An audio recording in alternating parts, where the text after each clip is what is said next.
Today we're getting into the latest tech, EV, and Tesla news, including a new federal EV fee, China's first mass-produced robotaxi, Elon's latest predictions for autonomy, and more. So let's get into it, and a special thanks to Vion for sponsoring today's video. First up today, the US House just introduced a new bipartisan bill that could make owning an EV or a Tesla in this country more expensive. The provision is tucked inside the 5-year highway reauthorization bill called the Build America 250 Act on page 174. The proposal is a $130 annual federal road fee for every EV on U.S. roads, and a $35 annual fee for plug-in hybrids. It would be the first ever federal EV road use fee at the national level.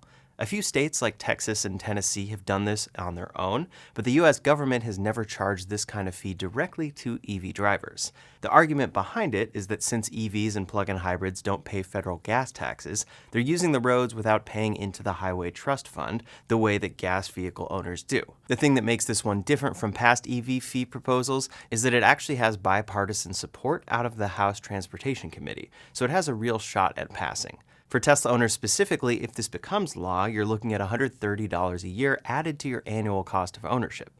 For a household with 2 EVs, $260 per year. Of course, this lines up with the trend of federal EV support being pulled back. The federal EV tax credits have already disappeared, and now you've got a direct annual fee on top of that. The other angle to watch here is whether this passes on its own or gets traded for something else in a larger negotiation. Already in certain states like California, registration cost every year comes as a big surprise to a lot of EV owners. This gets packaged and bundled in when you purchase your Tesla, but then a year later, you have to pay for this as well as all of the California fees. And now it seems like that's going to be about $130 more. Definitely disappointing to see, but it is one of those things that kind of makes sense. The more we go down the path of EVs, the more we actually need the funds to upkeep the roads. Next up today, over in China, XPeng just rolled the very first mass-produced robotaxi off its production line. The vehicle runs 4 of XPeng's self-developed Turing AI chips, delivering a combined 3,000 TOPS of onboard compute. It's in the same ballpark as what Tesla is targeting for AI5. It uses the same VLA 2.0 software stack as XPeng's GX consumer SUV, which launched at Auto China earlier this year around $58,000. Now, this robotaxi specifically does not use LiDAR, which is kind of a big Tesla connection here. It's a vision-only camera and AI system, the same approach that Tesla has been getting criticized for years over with FSD. XPeng pairs it with Bosch steer-by-wire and a 6-layer safety redundancy stack on the control side.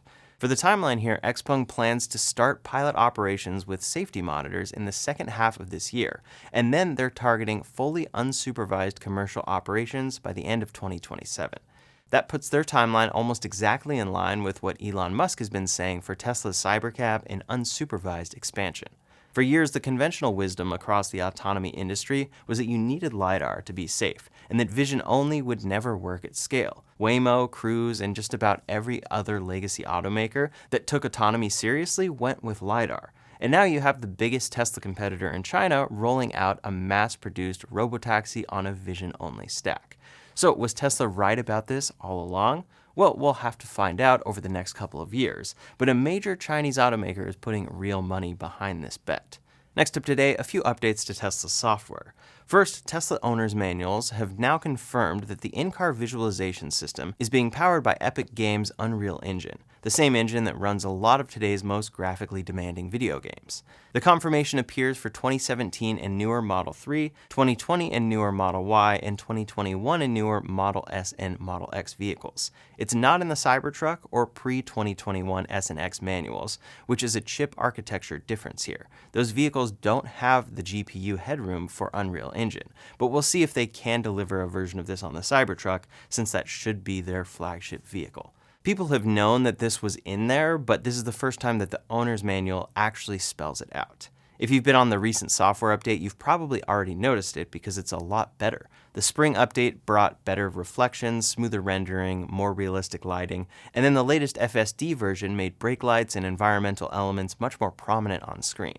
Then Tesla started rolling out a virtual queue feature for superchargers in public beta at 5 high-traffic locations in California and New York. When you navigate to a supercharger that's completely full, your car automatically gets a pop-up to join a digital waitlist. Your position in line and estimated wait time show up in the status bar of the main screen. There's also a live activity widget on your iPhone lock screen that shows how many cars are ahead of you. When a stall opens up, the app sends you a notification and you get a 3-minute countdown timer to claim the spot. On the software side of things, this is a very clean implementation. The integration with iOS looks very good, and the in-car UI is very well designed. People are starting to use it for the first time, and we're seeing what it looks like in the real world. The problem is this system has no way to physically enforce the digital line, and in the first real-world test in San Jose, at least 8 drivers cut in line because they had no idea the waitlist even existed. Every time someone cuts in, the person who was patiently waiting in the digital queue got bounced back to the end of the line. So the software is working but has a lot of bugs to be worked out, and the human element will always kind of be the wild card. Tesla will probably need to add an on-screen notification for any non-queued vehicles that pull up, or even VIN-level enforcement that blocks unauthorized cars from even charging. But for now, it's a beta, and clearly it's a work in progress. Then for Tesla app version 4.57.0, parental controls are getting expanded. New code shows options for blocking the web browser, blocking Tesla Arcade, and blocking Tesla Theater. Existing parental controls already cover reduced acceleration, max speed, locking out active safety toggles, and notifications for late-night driving, but Tesla also added a rule in the spring update that auto-disables track mode whenever parental controls are engaged. Next up today, over at Tesla, the Cybercab is showing up in a lot more places, and we just got a new patent that could affect it long-term. A production spec Cybercab was spotted at Twin Peaks in San Francisco, one of the most popular tourist viewpoints in the city.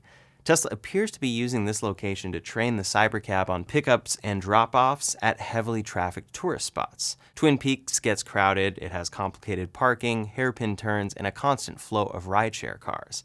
It definitely shows us that San Francisco is in Tesla's near-term plans for robotaxi expansion, which makes a lot of sense. The city has shown up repeatedly across Cybercab and robotaxi Model Y sightings over the past few weeks.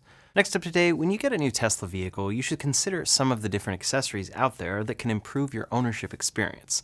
Today's sponsor, Vion, is a premier manufacturer of Tesla accessories. As we approach the summer, a great consideration would be a sunshade for the Model 3 or Y. The glass roof is nice, but it lets in a lot of excess heat and requires more energy to cool down. Their shades are made of full blackout material to keep out 100% of light and maximize heat rejection in the summer. It's gone through multiple rounds of real vehicle testing, and its premium material and structure holds its shape better than other options. It's available in light gray and new black color made to perfectly match the latest Tesla interior refresh. They produce a line of cabin and front trunk air filters as well. These are made with activated charcoal to ensure the most filtration, and they have a perfect OEM level fit. They also make a HEPA filter replacement that captures all of the ultrafine particles you want to minimize when living in an urban environment. Then they make a great phone mount with clean ergonomics for ideal placement and easy access. It's made of a durable alloy, not cheap plastic, and there are no adhesives that could damage your car. They make a ton of additional great products too, like front windshield sunshades,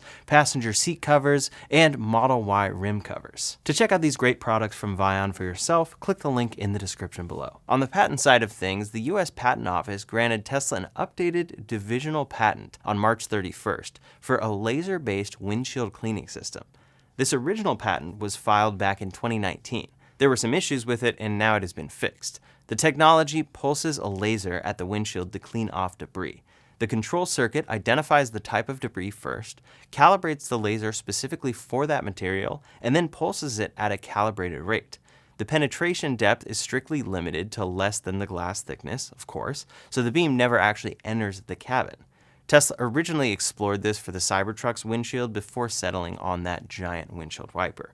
The use case that really makes sense, though, is the Cybercab and the unsupervised robotaxi fleet. Once you have hundreds or thousands of vehicles running 24/7 without drivers, traditional wiper blades can become a maintenance liability. They wear out, streak, and need replacement. But a laser-based cleaning system with no moving parts and software control definitely fits the robotaxi maintenance model much better for Tesla. It's still a patent and not a product, but it's the kind of thing that we always see Tesla working on. Every single way that they can possibly make it so their cars can operate without any maintenance or service. This one seems to be kind of a long shot, but I would love to see it come to be. I remember at the Cybercab event, when I was there, I was talking with one of the engineers at Tesla, and they were talking about the fact that for the Cybercab, they don't need a windshield wiper, because it doesn't matter. The driver doesn't need to see out of the windshield. But of course, they have to keep the cameras clean specifically, and for now, their solution is a windshield wiper. Next up today, Elon Musk talked about autonomy a little bit this week, and we got some new predictions. The big headline is that Elon thinks unsupervised full self-driving will be widespread in the US by the end of this year. He said, quote, "We already have some vehicles operating with no people inside and no safety monitors in 3 cities in Texas, and probably will be widespread in the US by end of this year." Right now, Tesla is operating its unsupervised service in Austin, Dallas, and Houston. They've gotten regulatory approval to operate ride-hailing in Arizona, which would likely be their next expansion market. Tesla has a bunch of cities that they're planning to launch in the first half of 2026 still, but that is approaching quite fast. When Elon says widespread by the end of this year, the original timeline was already half of the US population by the end of 2025, and that obviously didn't happen. So it's another example of Elon being very optimistic here.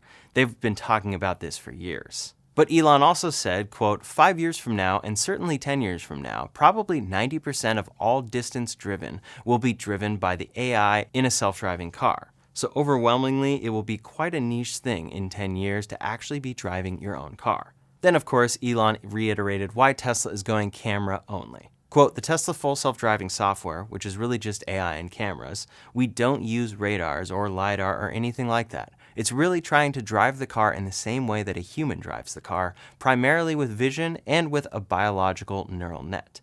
We take the same approach with our vehicles, which is a digital neural net and cameras." He said he expects the camera-only approach to ultimately be at least an order of magnitude safer than human driving. Elon also mentioned in that interview that SpaceX is getting close to finalizing its IPO. We talked about that in my last video. Next up today, over at Apple, a new leak says that Apple is still working on a large foldable iPad, and it would share the same crease-free hinge design as the rumored iPhone Ultra. The foldable iPad is targeting an 18-inch Samsung-made OLED display. When closed, it would look like a MacBook with an aluminum exterior and no outer screen. But then when opened, it unfolds to roughly the size of a 13-inch MacBook Air, but without a physical keyboard. Current prototypes weigh about 3.5 pounds, which is much heavier than the current iPad Pro. And given the size of the OLED display, pricing is rumored to be as much as $3,900. Apple originally wanted to launch this in 2028, but weight and display challenges are pushing it back to potentially 2029 or later. I'm sure this also hinges on what happens to the iPhone Ultra. The foldable iPhone, which Apple is reportedly calling the iPhone Ultra, is the version of this technology we could see quite soon. It's expected to arrive in the fall alongside the iPhone 18 Pro and Pro Max with a 5.5-inch closed display and a 7.8-inch open display. Both of these products are still running into the same problems, though. Reports out of Apple's supply chain say trial production of the foldable iPhone has stalled because the hinge keeps failing high-frequency stress tests. The hinge uses liquid metal components, and the supplier said the wear issue must be resolved with absolute perfection before production can ramp. So the rumored fall launch of the iPhone Ultra is in doubt right now. On the software side of things, Mark Gurman is reporting that the new dedicated Siri app coming in iOS 27 will have a unique privacy feature that none of their competitors are offering: auto-deleting chats.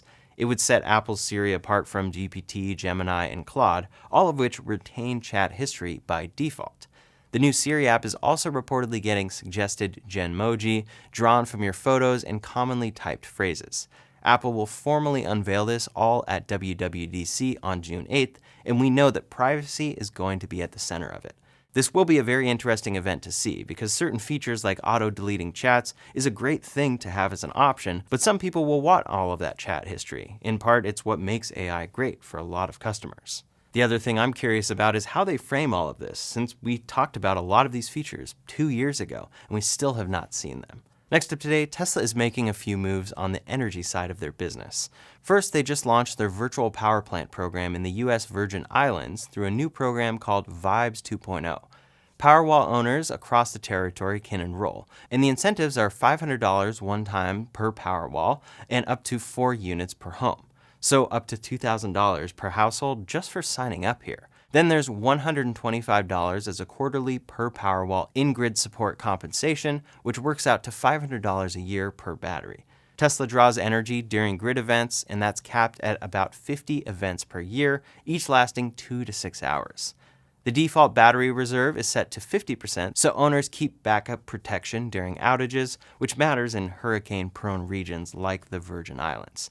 Tesla now runs VPPs in California, Texas, Puerto Rico, Australia, parts of Canada, and now the US Virgin Islands, so this keeps scaling. On the competitor side for energy, though, Ford just signed a 5-year framework agreement with EDF Power Solutions for up to 20 gigawatt-hours of grid-scale battery storage. EDF can procure up to 4 gigawatt-hours per year, with deliveries starting in 2026.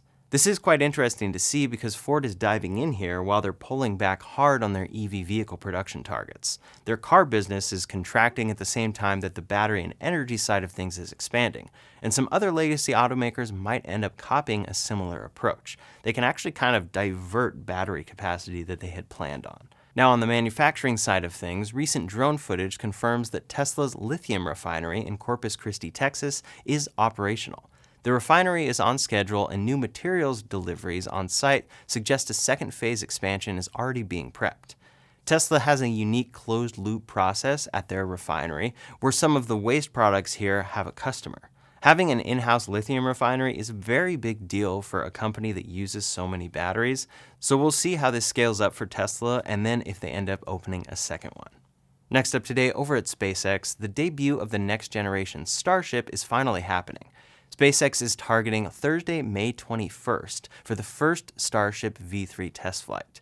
That's a slight delay from the May 20th target that they originally had, but the new window is confirmed in the FAA Operations Advisory. It's a brand new version 3. The Booster 19 is paired with Ship 39, both are running on the new Raptor 3 engines, and it's flying off Pad 2 at Starbase for the first time. There's a new booster, new ship, and new engines, and a new pad, all in this same test flight. On a separate note for SpaceX, NVIDIA just announced that SpaceX will be one of the first customers of its new Vera CPU, which is purpose-built for AI workloads. More and more, we're seeing SpaceX becoming a major compute provider. xAI, of course, runs on SpaceX infrastructure. Anthropic recently signed a compute deal with SpaceX, and now SpaceX itself is upgrading to NVIDIA's new AI-focused CPUs. On the competitor side of things for SpaceX, though, Delta Airlines just took a direct shot at them. Delta's CEO explained why they chose Amazon's satellite internet service, now branded Amazon Leo, over Starlink for their in-flight connectivity. The CEO said, quote, "Amazon brings a lot more than just satellite technology. They bring great retailing capability in Amazon Prime and video gaming technologies, which Starlink does not have." So Delta is saying that what Amazon brings with Prime, retail, and entertainment beats the raw Starlink bandwidth on its own. Airlines have been one of the strongest enterprise customer segments for Starlink, so this is a pretty big deal, and talking as a frequent Delta customer, I think it's overall pretty disappointing. If Amazon Leo delivers a great product, then that's great. But I already see competitors and people flying on United getting incredible internet for their entire flights. And then I'm over there on a Delta flight, which overall is a nice experience, but the internet is just absolutely abysmal in most flights. Now, sometimes I don't even want to or need to use the internet on a flight, and it doesn't matter, but it's becoming much more standard that when you do need to use it, it's an incredible quality product, and I think Delta is going to regret this decision long term. Last up today, some quick mentions. The Model Y became the best-selling vehicle in Colombia, with 1,791 deliveries in March, just 2 months after Tesla's first customer handovers there. EV registrations in Colombia were up about 304% in April. Tesla's official Semi account shared first real-world fleet performance numbers for 2025. The Semi fleet hit greater than 95% uptime, with 75% of service visits closed in under 24 hours. This is all from the first-generation Semi, so second-generation versions of the Semi could be much better, and that's coming out of their Nevada factory. Over at Sony, a new leak points to a 10th anniversary lineup of their over-ear headphones. Details on pricing and exact models are thin, but Sony has been preparing something to mark the anniversary of the original WH-1000X line.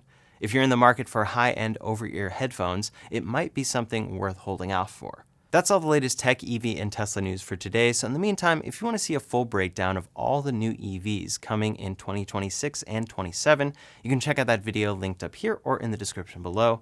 Thanks so much for watching, and I'll see you on the next one.